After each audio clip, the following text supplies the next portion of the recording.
Y10K fractured. Chapter 6. Deep beneath the valley, in what was now called Centron Prime Centron Station, Pegasus worked to remain unnoticed. Lord Olorusny had already departed, his private train en route back to Olorusny Station. According to the tracking system before her, it was halfway there. A relief. Not long after his departure, a fire had broken out in the tunnel. The line here was still unstable. It was a wonder it hadn't happened sooner. The suppression teams had responded quickly, containing the damage, but inspections were still underway. No one yet knew how far the setback would reach or how his lordship would respond. Pegasus sat in the station master's office overlooking the platform, gathering what information she could. The office was warm. The platform below was not. Occasional blasts of icy, snow-laced wind pushed through the ventilation shafts, leaving small drifts beneath the grates. Even here, deep underground, winter was forcing its way in. The line split in two directions. West to Castle Sintra, east into the middle counties of Alterian District, where another station lay north of Winterbrook. After a recent conference, his lordship had ordered the lines linked, forming a continuous loop beneath the river, which meant Alterian was closer, which meant Ericor was appearing more often. He was supposed to be here now. He wasn't. Pegasus allowed herself a moment of relief.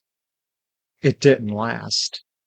Even after his assurances, her usefulness, his claim she had nothing to fear, she feared him more than anyone, more than Java, more than the others.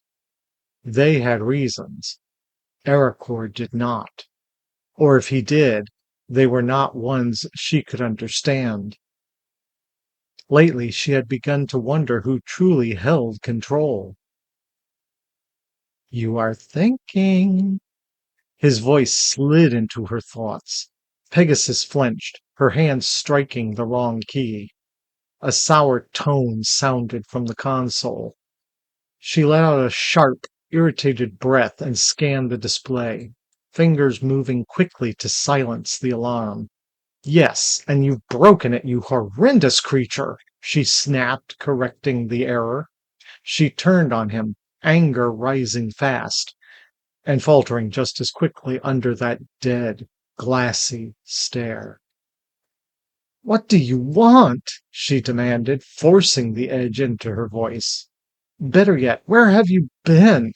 I doubt his lordship would be pleased to know you've left us unsupervised." "His lordship concerns himself with his affairs," Ericor said, faint amusement in his tone. "I concern myself with mine." He smiled. It never reached his eyes. Pegasus felt the cold crawl up her spine, despite the warmth of the room. Tigris was beginning to doubt himself. He had followed the cook's warning, secured every out-facing door and window. The inner-facing ones he had left alone, or only lightly barred. The messenger had returned, and on his heels came the storm. No, not a storm, a maelstrom. The mayor's warning had been exact. What now raged outside was something else entirely. The balcony doors overlooking the apothecary's garden shuddered under the assault. Wind screamed through the seams, forcing snow inside in fine, stinging bursts that dusted the stone floor. If anyone attempted to fly in this, they would die. Tigris could not shake the thought that his lordship might already be in the air. Earlier he had sent a page to the family library to retrieve the note delivered to the Countess. No word had come back. The suite itself remained silent, too silent. The waiting ladies had begun to gather, whispering, anxious. The storm worsened by the moment. With so much pressing in, Tigris felt his focus slipping, his control fraying as doubt crept in. Another violent gust struck. The doors rattled hard. More snow forced its way through, adding to the growing drift. "It's death out there tonight," Lortid said, his voice unsteady. "Agreed," Tigris replied. "Go back to—" A page approached, clutching a crumpled scrap of paper. Tigris paused. "Go back to the office," he finished. "Continue working on the white crystal mist shortage. At present, that may be the least of our concerns." "You needn't tell me twice," Lortid said, already turning away. He had barely gone when the balcony doors gave way. They burst inward with a crack of splintering wood, and the blizzard surged into the corridor, howling, screaming, a wall of ice and snow. Tigris withdrew at once, retreating into a nearby lounge and sealing the doors behind him as guards rushed past to contain the breach. Inside, the world narrowed. The wind still howled, muffled now behind walls and boards. Fires burned at either end of the room, holding the cold at bay. One hearth cast its warmth over a cluster of gaming tables. The other lit the bar, its polished surface lined with untouched glasses. The room was warm, safe, for the moment. Time stretched. Eventually the violence at the door lessened. Tigris rose and stepped back into the corridor. The opening had been boarded over and plastered in haste. Snow lay nearly 2 feet deep along the floor. He offered a quiet word of praise to the guards and returned to the lounge. At last he unfolded the note. The handwriting was rough, barely schooled, but the message was clear. Cladistia of County Sindus was dead. Full birth. Tigris closed his eyes briefly. That explained everything. Nekabit had lost friends before. This was not the first, but this one had been close, from early foalhood, through her first lessons in etiquette, nearly constant, and now gone. There had been plans, expectations, the coming debutante gala, entry into royal circles.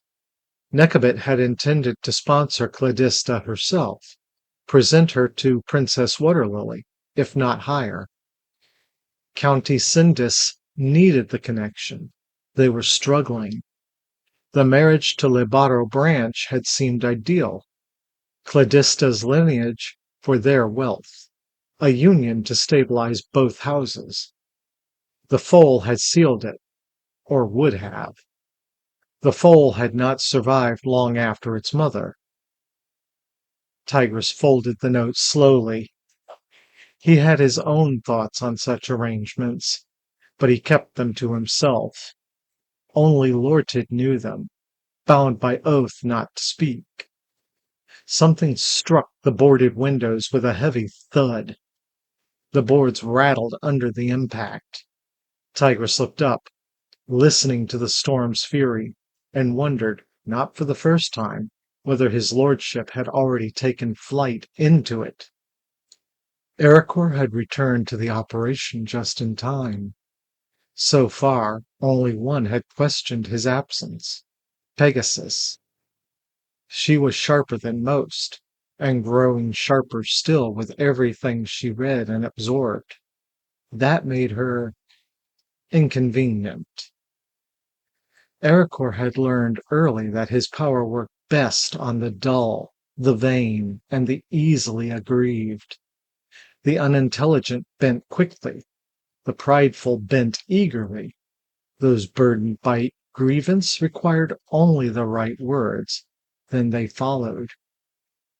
The truly intelligent, however, and the genuinely humble were far more resistant. By all logic, the peasants should have been immune. They were not. Resentment made them malleable. Given the right framing, they would move willingly against their own masters. It was almost effortless. Almost. Pegasus was different, and her brother, Orion. He had been useful, instrumental even. His ability to reconstruct what once was had allowed the engineers to see, to plan, to restore with precision. Without him, much of this would have taken years longer. But Orion had never stopped thinking. From the moment he had been brought in, he had been plotting. No allies, no leverage. Ericor had ensured that. Still, the plotting continued. Annoying. Ericor had spent 40 years bringing this into alignment, down to the smallest detail.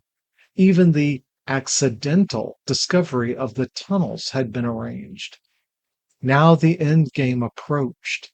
Everything would move quickly, very quickly, which left a problem. Pegasus. Orion. Ericor already knew the outcome. They would have to be removed.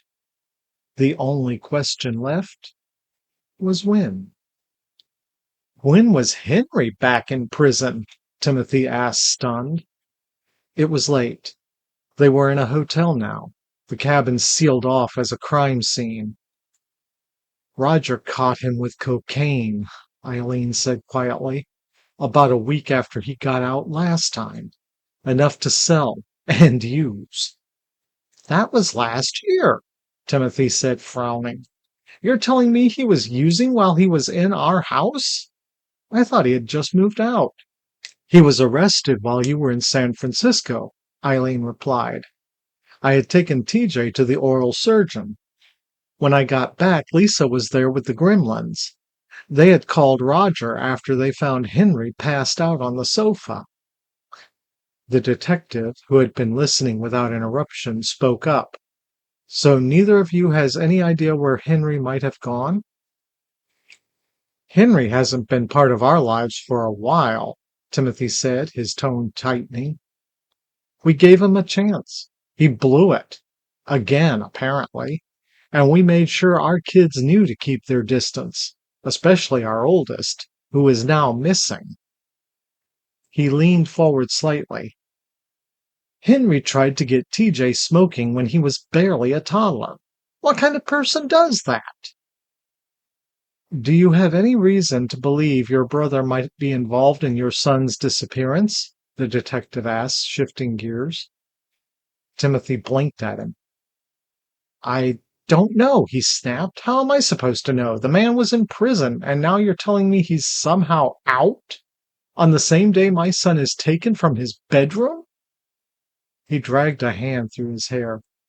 Just do your job. Find them. Bring TJ back and put Henry back where he belongs. Do you have any other relatives Henry might turn to? Timothy took a slow breath, forced himself to answer. Our parents are dead. They were the only ones who ever helped him. Roger and Lisa are both cops. He won't go near them, not after Roger arrested him. Our sister Carol's out in Arizona. She's sick. She might give him a place for the night, but if she saw him with TJ, she'd know something was wrong. Why is that? Because they hate each other, Timothy said flatly. TJ wouldn't go anywhere with Henry, not willingly. The detective made a note. Any reason to believe Henry would target TJ to get to you? I didn't even know he was back in prison, let alone out of it, Timothy said. I've got no idea why he'd go after TJ. They don't like each other, but that's it. TJ avoids him. Always has. We'll follow the lead, the detective said. He handed over a plain business card. If you think of anything, call me. Yeah, thank you. Timothy saw him out and closed the door, locking it. Silence settled over the room. "Do you think Henry did something to EJ?" Eileen asked after a moment. Timothy stared at the card in his hand, his back against the bolted door. "I don't see how," he said finally. "Not if he just got out today." Pause. "But if he did," his voice hardened, then thinned with exhaustion, "he'd better hope the police find him first." He didn't finish the thought. He didn't need to.